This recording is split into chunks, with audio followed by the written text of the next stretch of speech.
I'd like to thank everyone for joining us today, for joining, I don't know how many webinar since OxFirst started in 2011. Today we have a really exciting topic. We want to understand where all the iPhones have gone in Germany. I have today with me Dr. Kai Brandt from Audi and Dr. Dietrich Kamlah from Taylor Wessing.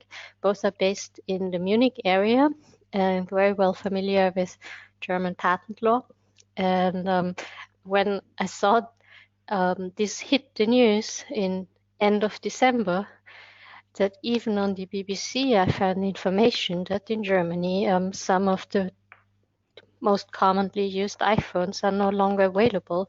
I reached out to people in Germany. I said, what on earth is going on here? This is exciting. This is fun. We don't have a very well-known telephone anymore in the market. And even more interesting was that 1.3 or 4 billion euro were paid as a bond to make this stuff get effective as quickly as possible. So I thought we should have two experts discuss that question and explain a little bit what on earth has happened here. What is the general reasoning of German patent law that leads to such media eye-catching results, which bring patent law to the attention of mainstream media, for better or for worse? And I thought, as an addition, we could maybe then also discuss a little bit on the overarching question of injunctive relief in a German context, and certainly opinions diverge on that question. But I think it is still worth asking the question if and to what extent German patent enforcement is still fit for purpose for the 21st century. And with this very moderate aspiration, which we'll certainly be able to tackle in an hour, I'd slowly pass on the floor to our speakers. For those who don't know OxFirst, though, I should mention that OxFirst is a spin-out from the University of Oxford, and we focus on economic aspects of intellectual property and competition law, and our work pertains very much to assessing and analyzing the managerial potential of intellectual property, look at IP from a global and European governance perspective, and help understand policies and strategies that help extract value from IP. And overarchingly, we very much hope that intellectual property can remain the #1 power tool for the 21st century. And what we're trying to achieve with the work that we do here in Oxford is very much offer the necessary research, analysis, ideas, food for thought to enable that to happen.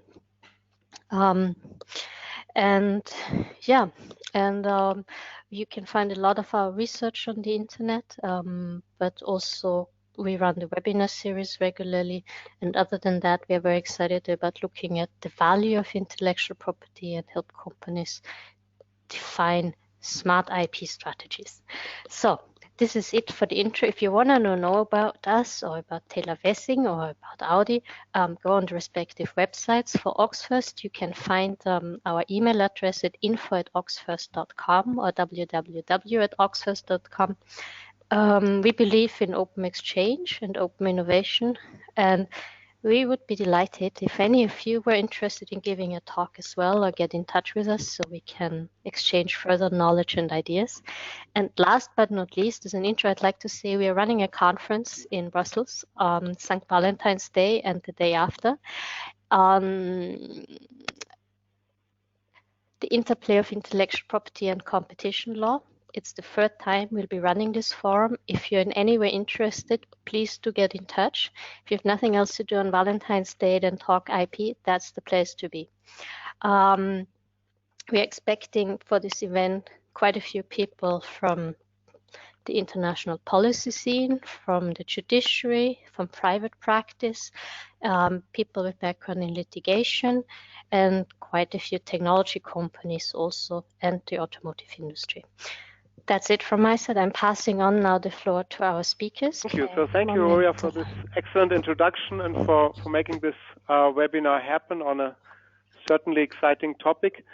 My name is Dietrich Kamlah. I'm a partner with Taylor Wessing in Munich, a patent litigator, also in the field of telecoms. So I know what this case is about and why it was decided the way it was from other cases on first-hand experience. And maybe now pass on to Kai Brandt for his introduction before we get into the substance.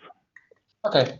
Kai Brandt, I'm responsible for the patents in digital and electronic systems and for mobility at Audi. I have to say, in a previous life, I've also, for a different company, been selling things like SEP licenses and something like that. So I also very well know the standpoint of a patent owner. In these days at Audis, of course, we also make use of our patents, but I would say our primary income at Audi is usually not patent licensing, but more selling cars. So if you want one, well, watch the Super Bowl for some nice ads, or if you pass by the Munich airport, just reserve some minutes extra because we have an excellent e-print presentation over there currently.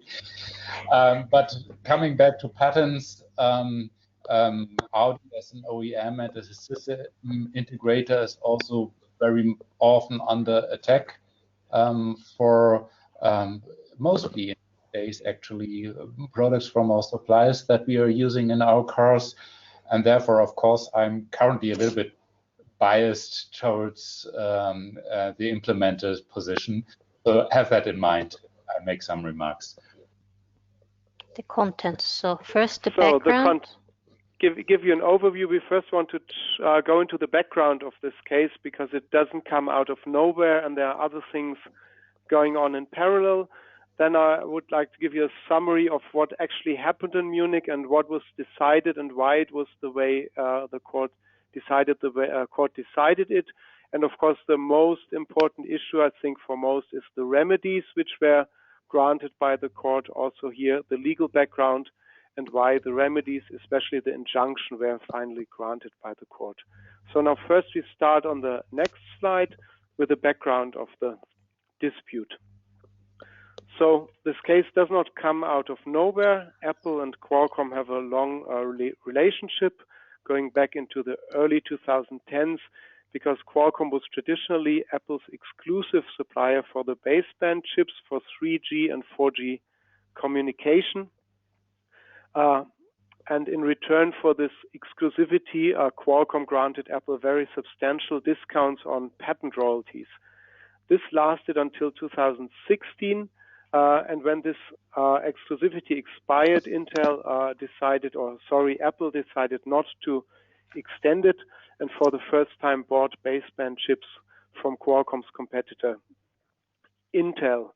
And on the next slide, thank you. Sorry, I cannot switch the slides myself. On the next slide, you see how Qualcomm reacted as soon as Apple had switched to the Intel baseband chips. Qualcomm filed several patent infringement cases in 2017, so almost immediately. And since infringement cases are not public in Germany, we have to rely on what we see from different publications. So we know a first action was dismissed in Munich in October last year. Another action by Qualcomm against Apple was dismissed in Mannheim in January. And there's one still further out. So in March, there will be another case heard in Munich. So that's one to watch out for in March. And this is not all that happened. So if you go to the next slide, you see this case also has a very strong antitrust component because the European Commission investigated Qualcomm's conduct in the market. It saw Qualcomm as a market-dominant undertaking, at least in the field of LTE baseband chips with very high market shares. And it saw the discounts on patent royalties granted to Apple as a way to block other competitors from supplying Apple, and in the end decided in January last year to fine Qualcomm with a staggering amount of 997 million euro. And of course, right in the context of this dispute, whether Qualcomm has the exclusive supplier relationship to Apple. The patent infringement dispute seems like another part or element of Qualcomm's strategy to defend its very strong position in the market and its exclusive relationship to Apple. And this was also a part of the Munich action, to which we will now come on the next slide. And maybe write the slide after that. Yes. So what did Qualcomm do? It filed an action also in Munich, which targeted exactly the iPhones which are now equipped with the Intel chipsets. So these were the iPhone 7, 7 Plus, 8, 8 Plus, and the iPhone X. The patent they asserted is a patent EP2 724461 that is concerned with energy efficient signal transmission. It used something called envelope tracking technology. And I'm not the expert to tell you anything about it, so we will leave it at that. But it contributes to an extended life of the battery, so the iPhone lasts longer if you use it over the day. This technology is not implemented directly in the Intel chipset. It's implemented in a chip supplied by a company called Qorvo, but it's apparently part of the Intel chipset and it's controlled by an Intel chip. And if we go... Dieter, just to understand, so this essentially means I don't have to charge my phone all the time. This is what this patent helped achieve in the phone. That is correct. I don't have that to is plug one it element. in so often. Okay. Yes. One element that makes the phone use less of the battery during the day. I don't know whether it's really a very decisive part or just an incremental improvement, but that's what this technology is about. So it's a feature that is relevant in competition when you sell smartphones. And it is just one single patent or a patent family or several different patents? Or? So that's again a good point. In Germany, an infringement case is always about one single patent, because if several patents are asserted, the court will split it up in several cases. And so the other case, which was filed in Mannheim, is about a related patent concerning a similar technology. And the case which is also in Munich coming up, I don't know, that's a different patent, but it may be a related technology or something different. That patent does not only exist in Germany, so it's actually a patent family also with Chinese and US counterparts. And if I have seen that correctly, there's also a lawsuit in California going on about a member of the same patent family. Correct. And in China, there were also parallel lawsuits, but this is the one where Qualcomm really landed a substantial success, I would say, in Munich. That's why this case stands out. And point, since we talk about devices here, that was interesting for me, though it does not, it has no relevance for German patent law. I think it's interesting to mention that the iPhone 7 was brought to the market in 2016, while the European patent was only granted in 2017. But of course, the priority of Qualcomm is much older. It reaches specs until 2012. But it means more or less that Apple, when building the iPhone, or whoever, Qorvo, when building the chip, did not only have to take into account the granted patents that were around at that time, but of course also, like German jurisdiction currently demands, patent applications with their usually much broader claims. Mm-hmm. Thank you. That's a good aspect. We will come to that later when we come to the negligence assessment of the court and the remedies. So if we go to the next slide now, really into the details from the legal perspective. And we will reverse the order a little bit and start with validity. Usually validity is the last issue the court will assess due to the bifurcated system, but I want to bring this up first because it helps to understand how the German system works and why we have so many injunctions. And the reason is that the district courts in Germany, like Munich, have jurisdiction over infringement, but they do not have jurisdiction over the validity of the patent. So the court is obliged to apply and enforce the patent as granted. And infringement, validity is only dealt with by specialized courts having jurisdiction over validity. This is the German Federal Patent Court once the patent is granted, and freshly after grant, it's the EPO for EPs in opposition proceedings. And in this bifurcated system, usually the district court in the infringement case acts much faster, so the infringement will be decided usually a year or even almost 2 years before validity is decided in the patent court. And the rule established by the Federal Court of Justice is that the infringement court has to proceed and rule on infringement only and can only stay the infringement case if the patent is obviously invalid, which means usually there has to be a novelty-destroying reference which was not taken into account in examination. And for this reason, often even patents are enforced if they are not really tested for validity, because this will be done at a later stage. And in the present case, opposition proceedings are ongoing. The Munich District Court looked into them, in this case even in quite a lot of detail, but decided that it is not likely that this patent will be revoked in opposition, and therefore it proceeded with the infringement case based on a still not a full assessment of the validity of the patent, but just a preliminary assessment, coming to the conclusion on a balance of probabilities this patent will be upheld in the end. This gets us... Yeah. Sorry. Maybe before we switch to infringement, are we at that point already? That would be the next point. Yes. Yeah. Okay. Then maybe I can give some remarks from my view, because I heard that we also have a number of US colleagues here in the webinar. My experience, since we had a lot of patent cases, mostly the control cases in the US over the last decade, was that I usually preferred in the US, of course, depending on the merits of the case, to have an invalidity case.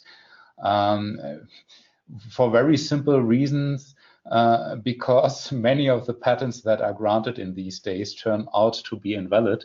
I think about communication patents in the European context, there's even some kind of research which told that about 80% of them were revoked in the end, if it really went that route for so long.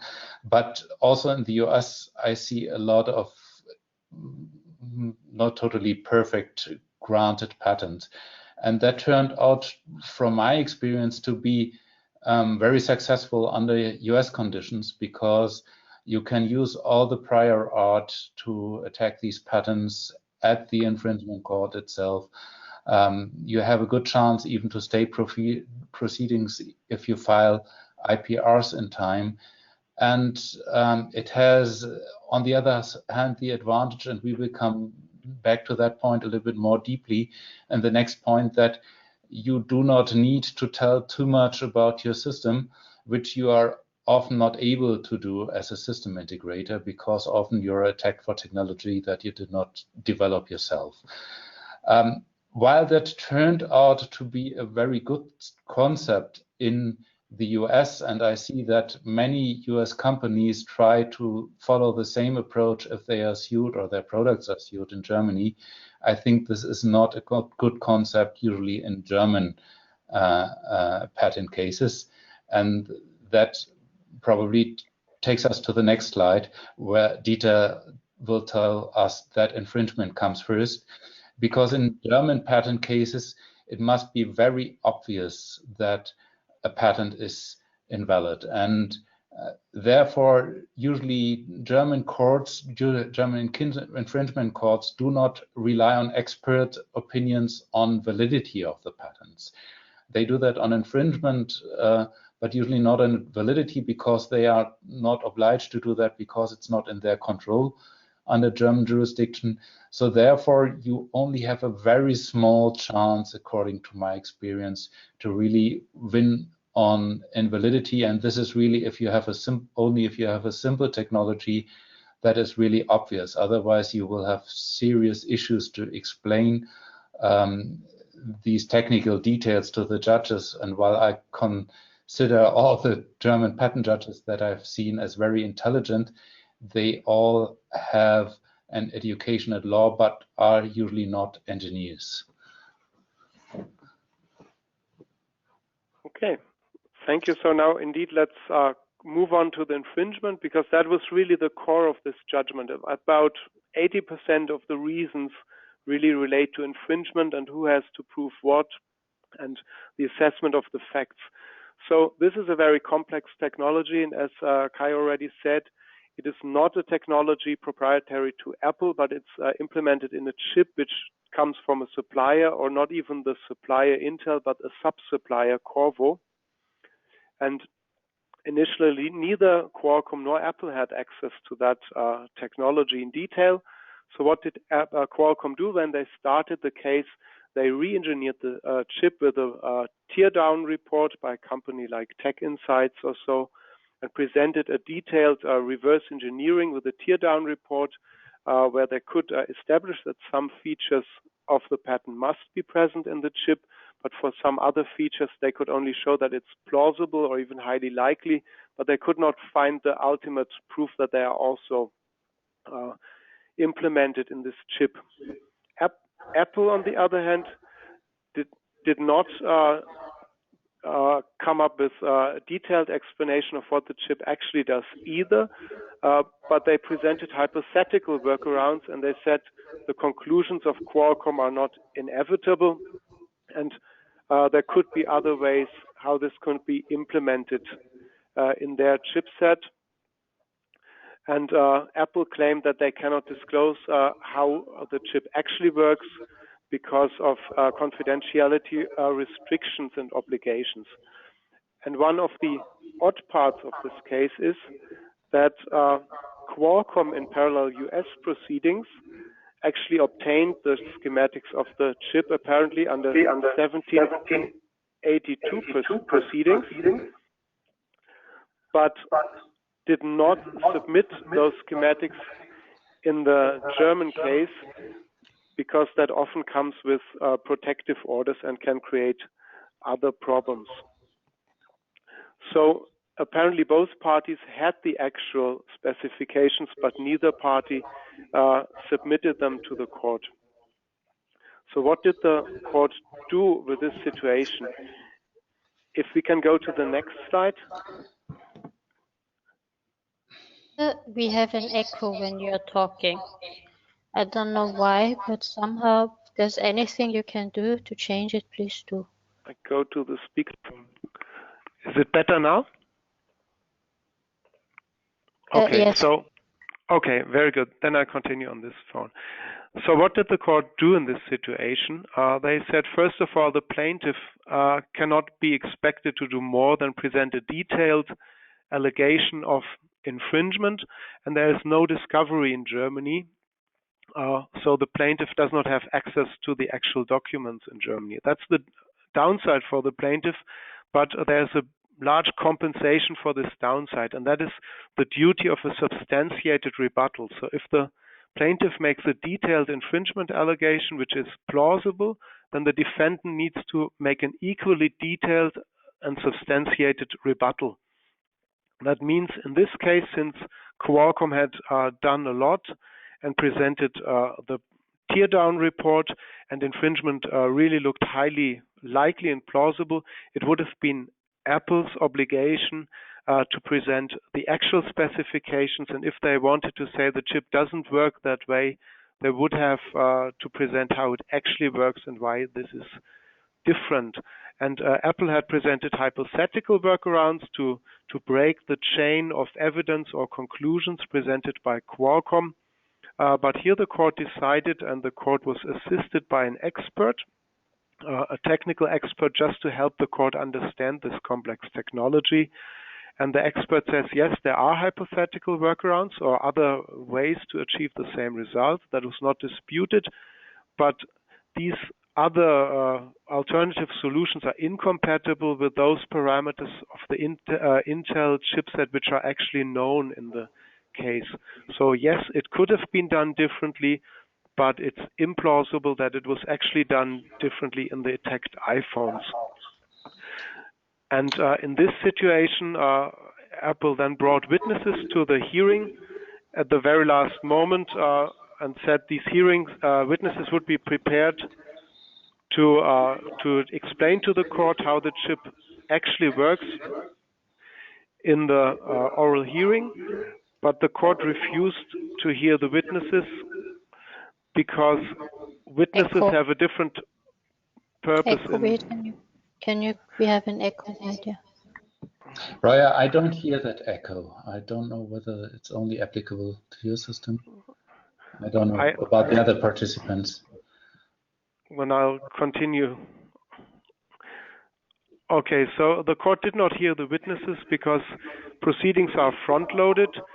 So Apple was under a duty to present its arguments and pleadings in the written pleadings before the hearing, and witnesses are only heard by the court to confirm what the parties have submitted before the hearing in writing. So you cannot bring in new facts and new arguments by way of witnesses during the hearing, and that's why the court did not hear any of the witnesses.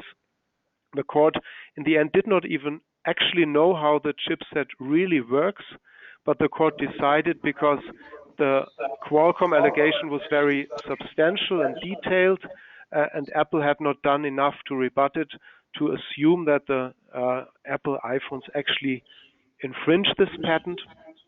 This was established, though, and this leads us to the next section of the presentation. Maybe before that we switch to that, some small comments from my side, which are of course not about the case itself, because I haven't been participating and I do not know what was going on in that case. But I've been representing a number of companies, not representing, but working for a number of companies in some 20 plus semiconductor cases here in Germany. And there were some repeating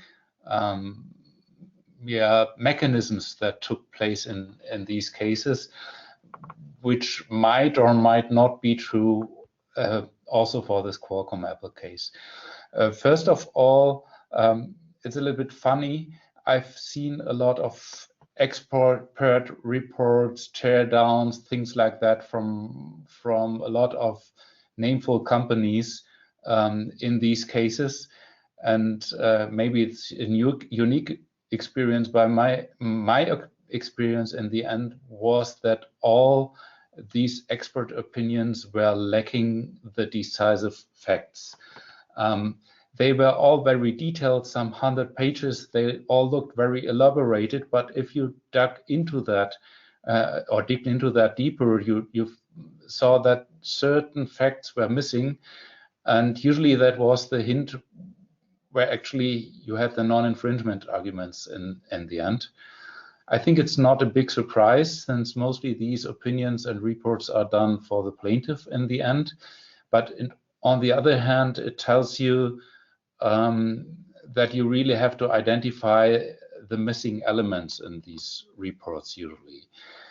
And now the clash of cultures comes in a little bit.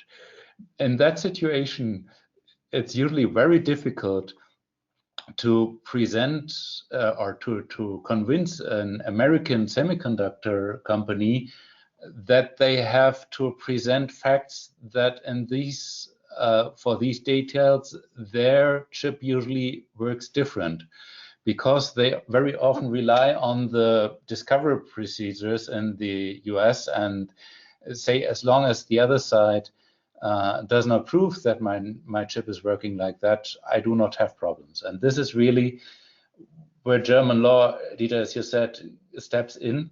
It doesn't provide as many measures for the plaintiff to seek for discovery and to provide details.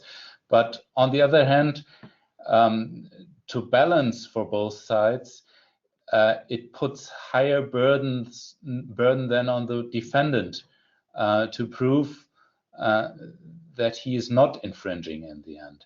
And this is where I often saw that especially American companies lose precious times in German courts because they first have to be convinced by their German attorneys that they need to provide these details and this knowledge. And of course, it is a big problem for them to provide these details because they very often share very sensitive information about their chips in the end. So it's a difficult question usually to obtain that information also as a customer in these areas, because of course all the chip manufacturers know that usually that information is going to a competitor of them. So it's a very difficult decision to make that. By my experience is that you really have to start early and run very fast to make that information available, and also to present it in a way that a German court, once more, no technical experts, but in this area often supported by technical expert, understands that. And that also brings me to an area where from my perspective at least, the German court system is not really balanced, because usually as a plaintiff, you have months, sometimes years, to prepare before you go to court. And you really have time to gather all these expert opinions and things like that. And then if, as a defendant, you have to defend yourself, it becomes very difficult, because usually you only have some weeks until your first reply to the claims. And usually you should prepare all the evidence that you need in these few weeks. And that really creates often situations where you are running out of times, especially because in some areas, for example, if a big chip manufacturer is the plaintiff on the other side, it will be very hard for you to find a technical expert, because all the technical experts are often already working for that company. So that's a very difficult situation, especially if you are not making these chips yourselves, but have to rely on information that comes out of your supply chain. So what I wondered, in this specific case, did the court make an exception? Because I understand this bifurcation system can take a long time. So I wonder, in this specific case, was the court cautious and say, well, we know about bifurcation, therefore let's just sort of like be as cautious as possible to avoid any pitfalls associated with bifurcation? Was that your impression in this case?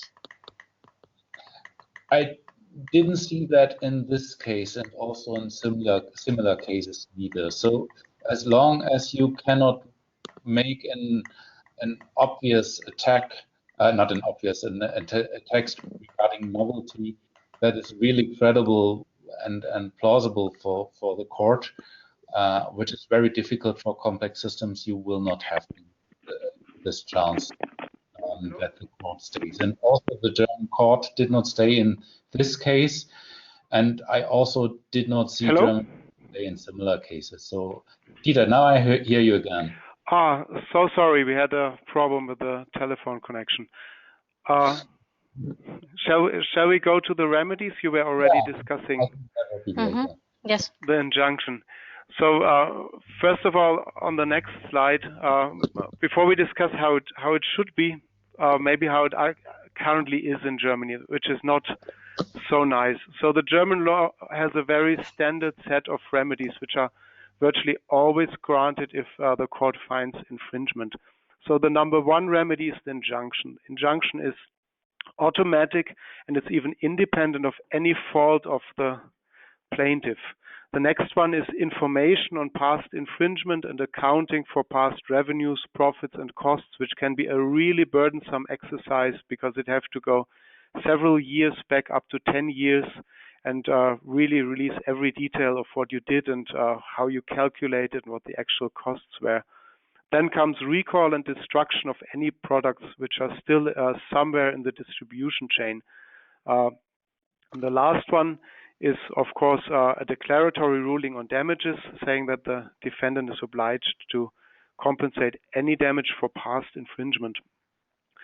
We had the question, what is it if, for example, the infringing chip was implemented into the iPhone even before the patent was granted? So here the bad news is when it comes to damages, the fault is assessed on the basis of the last act of sales. So each act of sale of an iPhone in Germany is an act of infringement. And if by that time Apple knew that there is a patent or could have known, that would be deemed to be negligent. And any company in the field is deemed to know every patent that is published for more than 1 month. So you see virtually every patent infringement in Germany is always negligent. There's hardly any way out of that. That's why this set of remedies is really automatic. The only exception is recall and destruction. There is a proportionality requirement, but that's worded as an exception. So you really have to show as defendant that this case is unusual, and that's why here recall and destruction would be unusually burdensome, because otherwise it is also more or less the standard, and it is more in 9 out of 10 cases it is granted. So if you want to avoid an injunction, you have to have specific remedies. And on the next slide, there's a summary of the 3 specific defenses that Apple raised. So Apple first said this is against good faith, because Qualcomm in previous correspondence had Apple induced Apple to believe that these patents are already licensed to them, or respectively their contract manufacturers, because they don't license directly to Apple, but to Apple's contract manufacturers, who then get reimbursed for the royalties by Apple. So they relied allegedly on previous correspondence. And secondly, this is, by the way, also a problem that as an OEM you have very often. Often your suppliers tell you that they are licensed, but they cannot show you the license agreement because they are under NDA, which leaves you in a situation where you simply have to believe them how much they are licensed and to what extent not, because usually the truth is somewhere in between, which usually is that some patents are licensed and others are not. And it's difficult then, of course, to decide which ones. Yeah, that's a good point. That was exactly Apple's problem, because the court then decided that the previous correspondence could relate to some patents, but was not justified as a basis to believe that all of Qualcomm's patents are licensed, and they said the currently asserted patent was not covered by any of the statements in this previous correspondence. That was in the case. So the second argument Apple then made, they said you have to see this case in the context of the antitrust law and competition perspective. Of course, Qualcomm had a market dominant position. They have acquired this in the view of the Commission with also improper means by granting discounts. And now this case is really part of Qualcomm's battle plan to defend this dominant position, and an injunction against exactly the Intel chipset would just fly in the face of the European Commission's intention when they find Qualcomm with almost 1 billion euro. And the last defense they raised is, of course, the principle of proportionality under Article 3 of the Enforcement Directive. And on the next slide, we will first come to the first 2 defenses. I already said the court did look at the previous correspondence, but they said it's no basis for justified belief that Apple was licensed. And when it came to the antitrust law, Kai also indicated this in the beginning, this only really works for standard essential patents under declared standards, under the decision Huawei and ZTE of the European Court of Justice, or in very exceptional cases, if technology is so vital that there's no other way than using it to play in the market, it becomes a de facto standard, like in the CJEU cases McGill or IMS Health. But presently, since Intel and Apple itself had said that there are alternative technologies to implement this solution, it was out of the question that any of these antitrust restrictions applied. Then the court said Otherwise, enforcement of IP rights is unrelated to the dominant position or its abuse, and it must be open also to market-dominant companies to enforce their IP rights against infringement, because otherwise, they said, Qualcomm probably could not enforce any IP rights out of its dominant position, and that's why this was also dismissed. And the last one, that's on the next slide, that's the principle of proportionality, which is in discussion at the moment. It never played a role in the German national case law, but on the European level, this is seen quite differently.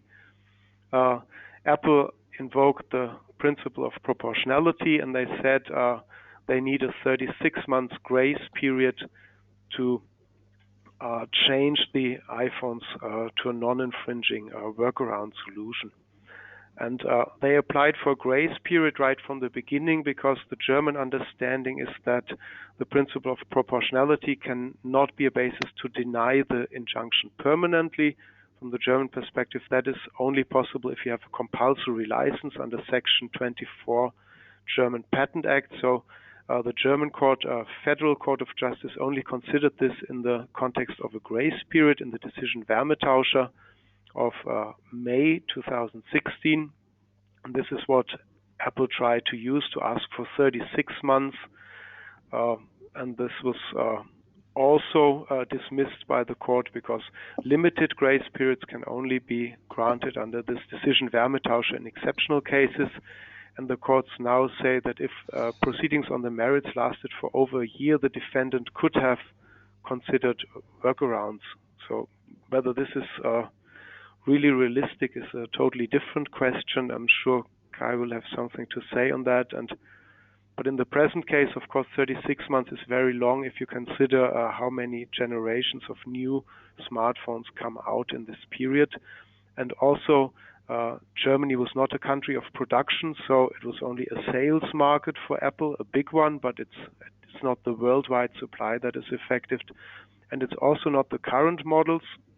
iPhone 7 and 8 are already outdated. The iPhone X is still sold, but the really current models are the iPhone XS and XR, and they are not affected by this injunction. So for these reasons, the court denied also the grace period in the present case and granted the injunction against Apple, which is enforceable under a staggeringly high bond of $1.3 billion, mainly because the damage that would be done by a recall and destruction of all iPhones 7, 8, and 10, which are still in the distribution chain, if they are recalled and destroyed. So that's the decision, really in standard with the German patent infringement case law. So maybe, Kai, you want to comment on this really harsh approach the German courts take on the infringers? Yeah, maybe just one more short remark, coming back to the last slide about the proportionality. Actually, Dieter, I agree, proportionality is really different in different industries or for just different companies. I don't know what would have happened if we can only speculate, if Apple, for example, would only have asked for 6 months or something like that, because you mentioned 36 months is a long period in the smartphone industry. It's a question whether you would still be able to buy an iPhone 7 in 36 months from Apple anymore. And the car industry or in other industries, on the other hand, it can be a very short period, because usually our cars are built for a much longer period than 36 months. And additional to that, you still always have the spare part business for something like 10 years. So for us, it would be much longer that we have to supply corresponding parts. The big question, and that's probably also the question that we have to answer if we come to the discussion about the point, is like it is already mentioned in Article 3, Paragraph 2 of the IP Red, how can we create something that is effective, proportionate, and dissuasive at the same time, which means it should have some boundaries in both directions. And before we start discussing that, which I would really love to do somehow in public, I would like to talk a little bit about the next slide, which explains a little bit the underlying problem. Just a short question, since we now will enter into a more general discussion, it might make sense if we take questions that are directly related to the case right now. Roya, I think you can see if people raise their hands, I cannot. Nobody has raised their hand. Okay. Nope. Does anyone have? Does anyone have a question, discussion? I'd be happy to unmute you if you would like to interfere. You would just have to raise your hand in this little box where you can either put or raise a question mark, or if you have any questions, you could also write your question down in the section questions, and I'd be happy to read them out loudly. Now's the moment to interfere if you have any observations, comments, etc. Nope, we have an audience that does not want to ask or at the questions at the moment, or that hasn't really figured out how to do it. I can see it in the slides. No questions at the moment. So my question then to both of you, how I understand that this judgment is very much mainstream and doesn't come as a big surprise, and this is really how things work in Germany, and there's nothing particularly controversial or untypical in what the court did. But you mentioned that proportionality would need to have some boundaries in both directions. How would that look like in your opinion?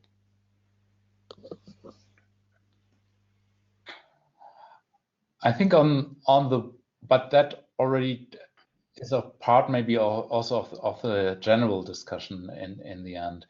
But from my opinion, which is in these days very much the OEM opinion, of course, patents should provide you with some rights in the end. So it could not be that an OEM could simply integrate a small product into his big product and then totally neglecting third-party rights and just tell, hey, this is very small compared to the big problem, so therefore I should big problem to the big product, so therefore I should be allowed to sell it whenever I want. On the other hand, we have to take into account that sometimes these very small products create very substantial changes in the products where they are placed in. And what I currently see is a lot of litigation coming from the US, where I see that after Heartland and other decisions in the US market is not that effective anymore for patent owners, especially maybe those patent owners that, unlike Qualcomm, are even NPEs or PAEs, and they have invested, of course, in their patent portfolios and want to create some value out of that. And currently, I see that they are all coming to Germany because it looks a little bit as if the German patent law is maybe the most or is the strongest currently in the world after the drawbacks that patent owners experienced in the last months in the US. And the unfortunate thing is the point where German patent law is not like in the US damages, but injunctions. So everyone is asking for injunctions. And that ends up in situations where very big products in the end are not sold because of one of thousands of patents that are implemented in these products. And really that here comes the question whether this is really promoting inventions and R&D, or whether we are at some point where we are hindering being innovative by patents in Germany. Maybe one aspect from my side, of course, you have to see that system integrators really integrate a lot of different technologies which are not their own and not the primary field of their activity. And the decisive point is really when you take the decision to implement a certain component or technology into your product, and not when you sell it on the street, because then the decision is already made and it's often not reversible or only at really totally disproportionate costs.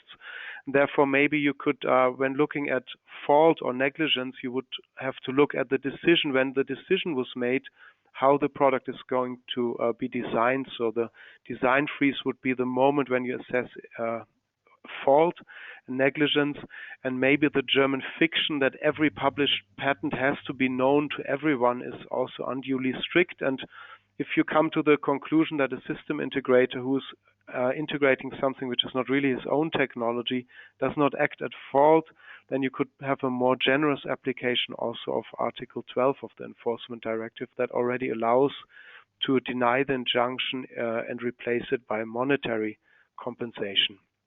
So that's just one thought, how in at least some situations there could be a more balanced solution for this problem where injunctions seem unduly harsh. I just put some quotes or some approaches or background facts on the slide in the semiconductor industry.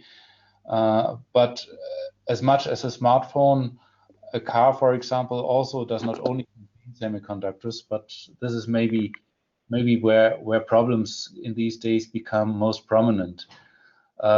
First of all, we see that the German patent law and where it comes from, and also German jurisdiction, appeared and came up somewhere in the last century,